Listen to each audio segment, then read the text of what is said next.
There are 9 days until the deadline, and Republicans hate this thing. I mean, they have like the number of Republicans that are still dumping on this bill, and not small elements of it. Republicans have fundamental problems with this piece of legislation. Fundamental, Anna. Yeah.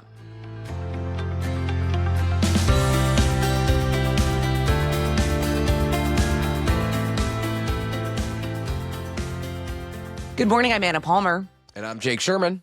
And welcome to the Daily Punch, brought to you by Punchbowl News. It's Wednesday, June 25th, 2025. Let's get into the mix. Here are your Washington headlines of the day. Number one, that big, beautiful bill Republicans don't even like. Number two, the White House's push on its rescissions package. And number three, a surprising story. Rust Belt Dems praise Trump's steel tariffs. All right, Jake, let's get into it. We are leading Punchbowl News AM with a really interesting look here at the number of issues that Republicans have with President Donald Trump's big, beautiful bill. What's interesting to me here, it is the number of issues is not getting smaller. We're not narrowing the queue here to say, okay, we've really got one or two big hurdles. Every day it seems like there's a pileup of another issue. It's just stunning. We were sitting around the periodical press gallery where we work yesterday, and like we were just talking about all the problems, and it's kind of amazing to just put it very bluntly. There are 9 days until the deadline, and Republicans hate this thing. I mean, they have like the number of Republicans that are still dumping on this bill, and not small elements of it.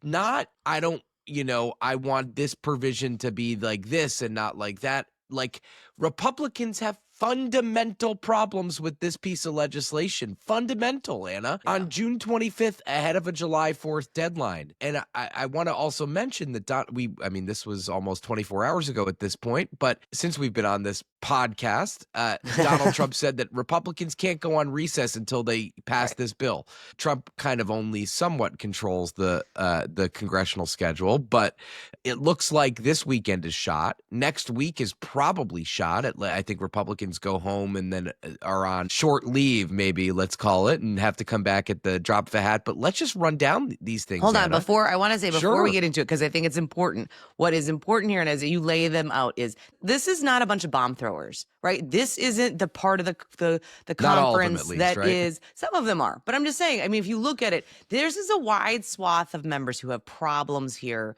with this bill, and I think that's actually really important. It's not just, oh, here's the problem child. He was always going to be, the bill's too expensive. Yes, of course, Senator Ron Johnson is saying those things, but there's a lot of other things and issues here that people that vote with Senator John Thune, with Republican leadership, are raising alarms on. Yeah. Tom Tillis yesterday, Andrew had just a massive scoop on this, said that the proposed Medicaid cuts are like Republicans' Obamacare.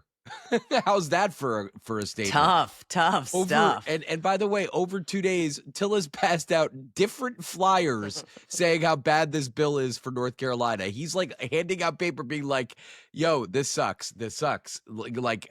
Understand that I don't like this bill. Now, on top of that, we have a bunch of senators who don't like the Medicaid cuts, or the provider tax rather, and they want to create a stabilization fund. House Republicans don't like that. And John Thune says it's staying. We have conservatives up in arms about scaling back the spending and clean energy cuts in the bill. House SALT caucus members say they don't have a deal with Senate Republicans. Ron John, as you said, Chip Roy is pushing to restore expansions of health savings accounts from the House bill. So again, we mentioned this last week. They're not selling it. They're dumping all over this thing. So, this isn't like, let's just leave aside the question about whether they could do this in the next 9 days. If this were happening a month ahead of a deadline, if I were a leadership person, and a lot of leadership people listen to this, a lot of members listen to this, I would be worried. I would be really, really worried. And I would say it might be time to consider some of these things. Right, Anna? Well, I think they need to narrow the number of issues, right? And I think the two that we have talked a lot about is the issue of Medicaid, it's the issue of SALT, where they're nowhere on. There's kind of Yeah. negotiations happening back and forth. But I mentioned at the top, I think it's significant. We're not getting fewer issues that they can kind of just jam people on. There is a widespread acknowledgement here among Senate Republicans that they do not like much of the substance of this bill. And it is a very short time period for Thune, for Barrasso, for the leadership team in the Senate, for Mr. Crapo, the chairman of the Finance Committee, to kind of coalesce and say, hey, team, we got to move forward on this. I'm not sure if the Medicaid provisions don't change, right? Is Tom Tillis, who's been so vocal on this, who's going to be in a very, very tough reelection fight Yep. of his life. I mean, this all goes back to, and we talk about this all the time, all of these issues go back to whether or not members can go back home and sell it. Can they go up for reelection, or do they find themselves vulnerable on these issues? And clearly in North Carolina, there's a big issue for Tom Tillis when it comes to what's in the package as it relates to Medicaid. Tillis is in a really, yeah, I agree. Like after passing these flyers out and calling this the Republican Obamacare, I mean, maybe Tillis How do votes you go for on it. that ledge and then come I don't back know how from you it? walk that back. And the thing with Tillis electorally is like, can he get through a primary? Who knows? It's going to be really difficult. But he could probably get through a general. I don't know how he votes for this thing, and I don't know what that means for a primaries. I don't know how he puts this stuff back in the can effectively, right? How he walks this back. But like, it's just stunning to me how many people are saying this bill is garbage. I mean, you have a bunch of House Freedom Caucus guys who are saying they'll never vote for this thing. I mean, and Mike Johnson, the Speaker of the House, who's an eternal optimist, Just is like you, saying that, Jake, you're an eternal yeah, I'm an optimist. That's what eternal I think optimist. every day.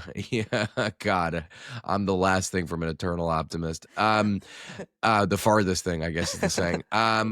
Johnson saying, well, this thing is going to end up close to the House product. Like maybe, but I don't see that at this point. I just don't. I really don't see that at this point. So, we'll see where this goes from here. Thune is looking to get this thing started on the floor in the next couple of days, and we'll see if they can jam this through. And Trump is really gung-ho on getting this done by July 4th. He seems to like the symbolism of it. They are having a big event at the White House tomorrow to try to boost public opinion on this. So let's see where this goes from here. The clock is ticking. We shall see. All right, on to the number 2 story of the morning, Jake. A really interesting look. Another issue the White House is having to deal with is this rescissions package.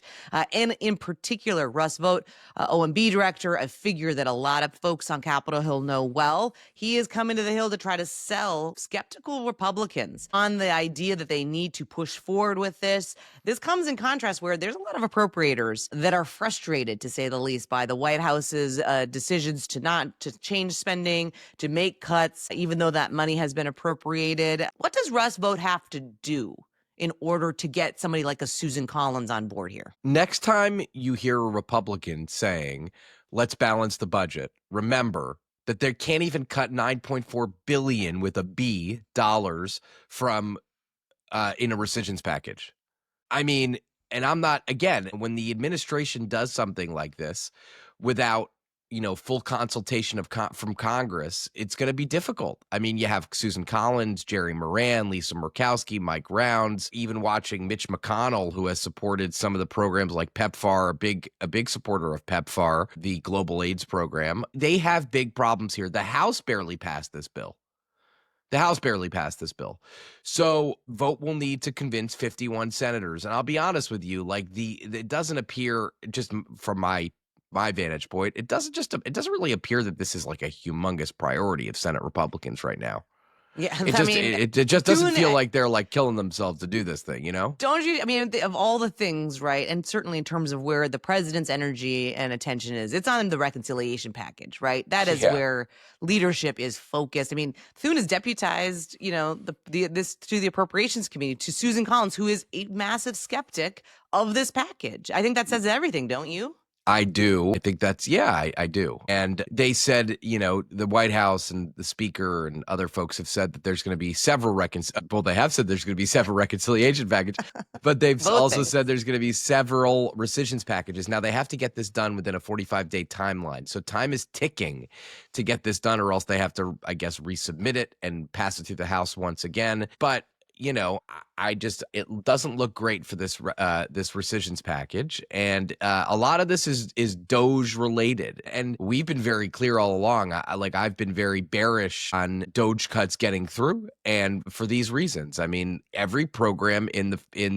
that Doge went after has champions on the Hill, and it's fun to cut. For Republicans, feel like it's fun to cut PBS and public broadcasting until someone in a rural state says, "Wait, public broadcasting is the only way, this part of my state gets news, gets information, So I just think, easier said than done. It's much easier said than done.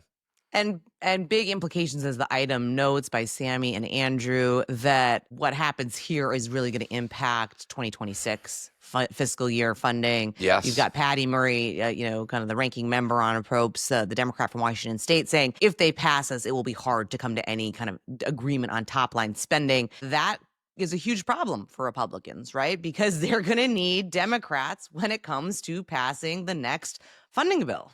Yeah, and basically the thing is, why participate in a funding bill discussion, negotiation, if the Trump administration is just going to turn around and say, actually, we're not interested in this and we're going to cut it? Why get involved in that? You know what I mean? So that's the big deal, and I think this is going to be a real fight, and it's a fight that really they can't afford to have right now, given reconciliation, given all the other things of the administration's plate vis-a-vis Capitol Hill. That's a really good point.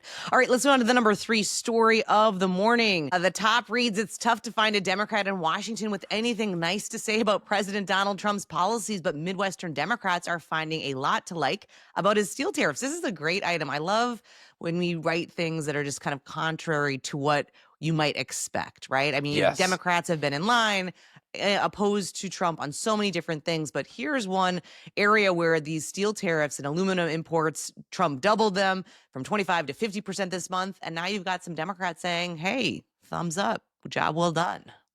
Yeah, it's very interesting. I will say, I oftentimes find myself reminding Republicans who are saying, look, Democrat X supported tariffs in the past. Tariffs are a tax. I don't care what anyone says about it not being a tax. They are a tax. Democrats have traditionally supported more taxes. So, it's not all that surprising, but listen, Democrats do twist, as you noted, twist themselves in pretzels to oppose Donald Trump at every turn. A great item by Mika on kind of the weird horseshoe politics of tariffs and steel tariffs. And it is kind of head snapping to have Democrats agree with Trump on anything, because they are very unlikely to do that. All right, 2 quick last things before we let you go. Number 1, we launched a project, The Future of Energy, that we are doing over this month, looking at the legislative landscape, state of play, key players. You can check that out at punchbowl.news. And also, Jake, we've got a new feature. Our intrepid leader of video, Haley Talbot, had the idea that we should have an AMA, Ask Us Anything, on Friday at the end of the show. So you can submit questions you have. Oftentimes it's, what time do we get up? Or it can be about reporting, or it can be, hey, Jake, what do you like to do for the weekend? We all know, listen to Fish. But Yes, we Fish are is on tour interested right now. in hearing from you. You can send us questions at video@punchbowl.news. Again, that's video@punchbowl.news. We will pick out 3 to 5 of our favorite questions and rap about it on Friday morning. Looking forward to that. That'll be fun. All right, we're going to leave it there. Thanks so much for listening. As always, please share the Daily Punch on social media. Tell your friends. It's the best way for folks to find out about us. And of course, you can go deeper on all these issues at punchbowl.news. Sign up for our free morning newsletter. Thanks a lot and have a great day, everybody.